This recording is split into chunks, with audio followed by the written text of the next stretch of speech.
Hello everyone, welcome back to my channel, or welcome if you're new here. My name is Dani and today I want to talk about the books that I read in April. So April was the month of the Magical Readathon and Realmathon, and I did vlogs for the whole month where I talked about all of the books. So I don't want to go too much in depth on each of them. If you want to know more thoughts and what I was feeling right at the time that I finished each book, definitely check the vlogs. But let's start with stats. So in April I read 7 books, which was a total of 1,381 pages, and I listened to 22.8 hours of audiobook. My average rating was 4, which is awesome, it's high, it's great, and I started 4 series. But I also caught up to 2 series, which could mean that I DNF'd them or that I actually caught up to them. So we'll see what each of them means when we talk about them. In terms of format, I read 1 ebook, 3 audiobooks, 1 paperback, and 2 hardcover. Of those, 4 were full-length novels, 2 were novellas, and 1 was manga. All of them were adult, and in terms of genres, I read 3 sci-fi, 2 fantasy, 1 mystery, and 1 thriller. And for ratings, I had 2 4.5 stars, 3 4 stars, and 2 3.5 stars, which averaged to 4. So let's start in the order that I read the books. The first book that I read in April was The Frugal Wizard's Handbook to Surviving Medieval England by Brandon Sanderson. This is a story about a guy that wakes up in a place that he doesn't know where he is or how he got there, but he starts looking around and seeing that everyone looks very medieval. And there are a lot of random pages scattered around him that he quickly realizes that it's from a handbook called The Frugal Wizard's Handbook for Surviving Medieval England, and it slowly teaches him and explains to us mostly what's going on. But there's another plot inside that story that we get to see as well. He goes slowly trying to figure out who he is. Brandon Sanderson compared it to Born Identity, that the character slowly figures out who they are, and also Project Hail Mary, which same thing. So that's the setup of the story. This was the second of the secret projects that Brandon Sanderson did during the pandemic, that he wrote all these other books. They're all going to be special edition physically that I don't have yet, but they are all fully illustrated, and he gave the illustrator complete freedom to do anything that he wanted with the formatting and just the way the book is like organized, what chapter titles and stuff like that, and also illustrations. So for this one, the illustrator is Steve Argyle, and I'm mentioning all that because that was the best part of this book. So the story was okay, it was fun, it was a cool adventure, but it was very average. But the illustrations of this book were what made it. So we have the handbook, some of the pages of the handbook throughout the whole story, which are phenomenal. They're funny, they're satirical, and just the exact type of humor that I love. But also, we have this whole other story being told in doodles in the margins of the book. That has nothing to do with the main story of the book, but it was the best part of the whole reading experience for me. So in the end, I gave this book 4 stars, but if it was just for the actual story, it would probably be a 3. But the whole experience of this specific edition that I read the PDF of, because of the illustrations, was 4 stars. I would definitely recommend, if you're reading this book, do not listen to the audiobook or listen to the audiobook reading at the same time. And do not read the Kindle format like the EPUB, because that doesn't have the illustrations at the right place they're supposed to be. So if you're reading the ebook, read the PDF or wait for the physical edition or something like that, because that's the best part. I have no idea if the Tor editions and the Golons editions, like they're going to be published by the other publishers. If they're going to have the doodles and all those illustrations, I would expect not, because that's kind of the point of a special edition on Kickstarter. But I don't know. If they don't have that, try to get the PDF if you're still interested in the book, because that's really the highlight of the whole experience. The second book that I read was Silver in the Wood by Emily Tash. I listened to the audiobook of this one, and this is a very short novella. Even the audiobook had, this is a duology, and the audiobook had both novellas in the same file. But I only listened to the first one, and this is one of the ones that I caught up, because I DNF'd it. I don't care enough to read the second one in the duology, but it was a nice story. This is about this guy, this man that lives in the woods, and there's this other man that shows up in his door, and I forgot exactly what the setup, but the idea is there's this entity that lives in the woods that is like taking care of it, and we have nymphs, and just this whole magical and whimsical vibe throughout the whole thing, which is very nice. And it was the exact amount of vibe that I would want in a book for the length that it was. Because if it was longer, I would have been bored because it's a lot about the vibe. It's kind of a fairy tale like book that there are not a lot of stakes. It's just all very nice and the characters are nice and it's a nice experience. So it was 3.5 because I enjoyed it. The writing is really good, so I'll definitely read more by this author. I have a sci-fi by her called Some Desperate Glory, I think.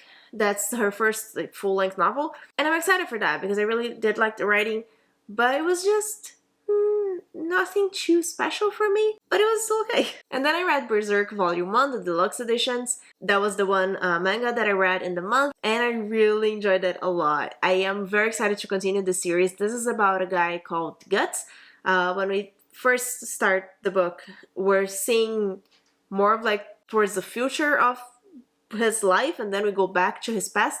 But we see that he's a guy that something happened to him that we don't know exactly why, how, when yet, but he doesn't have a lot of principles in life, and in the sense of he will just kill indiscriminately and he doesn't really care about anyone or anything. He's just a machine that kills people basically, but he has like goals of people kind of that we feel like that he wants to kill.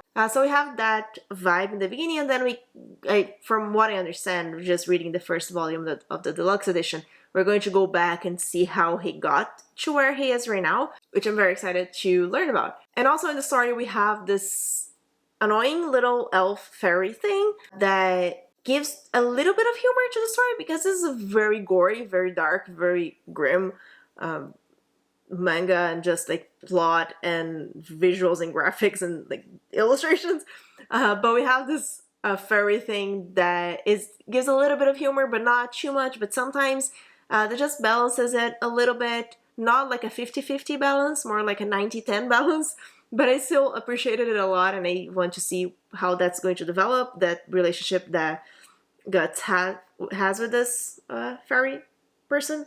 So I really enjoyed it. I would definitely recommend if you like manga. If you have never read manga before, go into it knowing that it's a really dark manga. Like, it's a really dark story, and not all of them are like that. If you would want to start with something lighter, I would recommend Fullmetal Alchemist or One Piece, but this is still really, really good.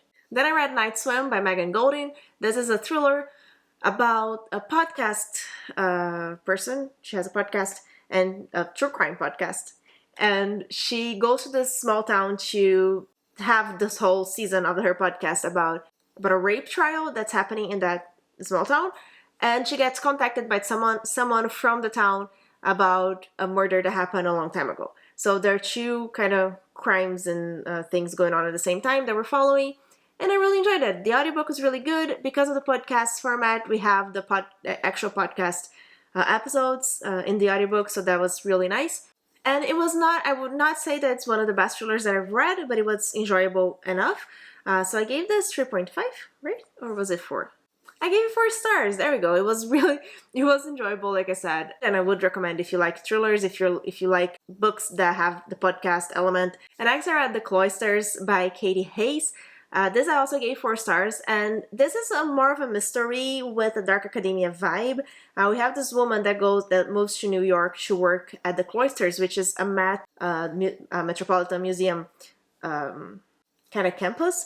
There's one part of the museum that is the Cloisters, and that actually exists like in real life.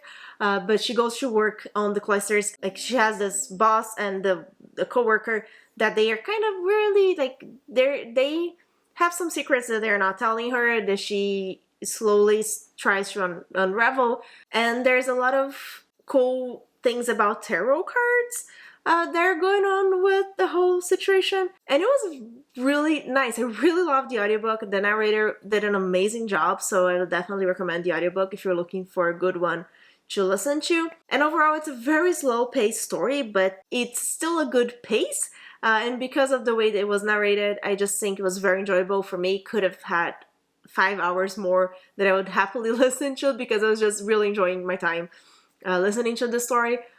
But like I said, it's slow. If I was reading physically, I probably would be bored because there were some parts that just nothing happened. But I still really enjoyed it. I thought it was intriguing and just the right amount of dark academia for the type of book that it was. So definitely recommend it. After that, I read The Hitchhiker's Guide to the Galaxy by Douglas Adams. This was a reread for me. I for sure read the first one, and I think I read the second one and maybe the third a really long time ago in Portuguese. So it was the first time that I read it in English, and I was really very excited to reread it because it was one of my favorite books of all time, and it still is.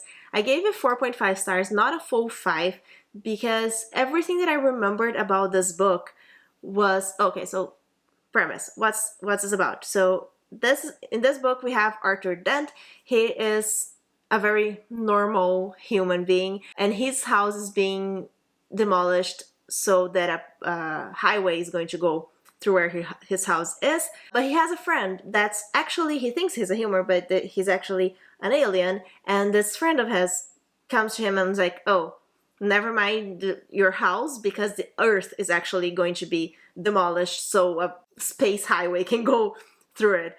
So it's just really cool setup, and the whole book is satirical, humoristic, just really a comedy. And there are so many pop culture things that came from Hitchhiker's Guide to the Galaxy, which I really love. But I feel like everything that I remembered about this book, everything that I remembered loving about it, were parts that Arthur is in the story, or he's somehow involved. And also Mervyn, Mervyn is a really grumpy, depressed robot, and it's amazing. So both of them, they are my favorite characters, and there were a lot of parts that I didn't remember were in this book about other alien and other situations going on. Were not as interesting to me, but it was still fun, still funny, and I really enjoyed my reread. But everything that I remembered was from those parts. So the book was longer than I remembered it was, but it was still 4.5 stars, amazing. If you haven't read Hitchhiker's Guide to the Galaxy yet and you want to know what the hype is about, do read it. It's a really fun time. And the last book that I read in April was Art Conspirator by Veronica Roth. This is a very short novella about, what can I say? It's very short. We have this world, well, it's a retelling of Antigone. So it's a story of Antigone, and her uncle kind of rules the society that she lives in. He's like the king. I don't remember if it's called the king, but he's kind of the king of the situation. And her parents are not alive anymore, but in this world we have a thing that people cannot have biological children. They have to grab the soul of people who died in the past. It's this whole thing. It is very well explained on how those things work in the book, but I feel like the author was really trying to do a lot in this very short novella, which is kind of where it lost me a bit, because I usually already don't like super short stories because I feel like there's not enough time to have the development that the story would need. And this was kind of what happened here. It is very interesting. I think there's a lot of really cool things being explored, but we just don't have time for all of that. So everything is really fast and to the point, and we don't have time to breathe between, and we don't have time to lead up to the things that are happening in the book. But it's an interesting premise, and it was a quick read. And I think it's the first time that I read or that I saw an Antigone retelling, done in a sci-fi book. So that was very unique. But I ended up giving it 2.5 stars. It was okay, more towards good, but not good enough for me to remember it for much longer. And those are all the books that I read in April. Let me know if you've read any of this, or if you now want to read any of these books. And if you stayed until the end, leave a sci-fi inspired emoji in the comments. I really hope you enjoyed this video. Remember to like and subscribe, and thank you so much for joining me. Bye!